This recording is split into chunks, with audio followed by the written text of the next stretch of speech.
কে বলে রুটি মেকারে রুটি নাকি ফোলে না? আমার তো দিব্যি ফোলে। আমি রুটি বেলে করলেও ফোলে, আর রুটি না বেলে করলেও ফোলে। আর আজকে তো বরের ভাত আছে, তাই নিজের জন্য রুটি বানাবো। আর নিজের জন্য রুটি বানালে আমি অত হ্যাপা করি না। দেখতেই পাচ্ছ, এদিকে ভাত গরম করতে বসিয়ে দিয়েছি গ্যাসে।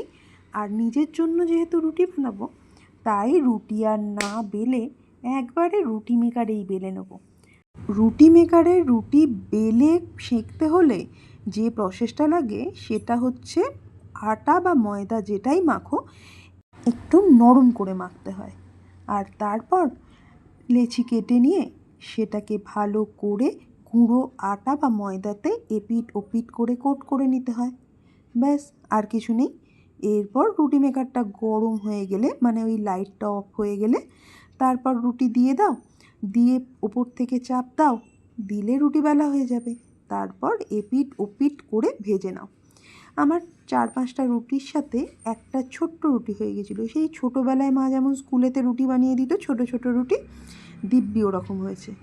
আর আজকের ডিনারে তো রুটি আর মাংস। তোমাদের ভাত পছন্দ না রুটি মাংসের সাথে সেটা জানিও।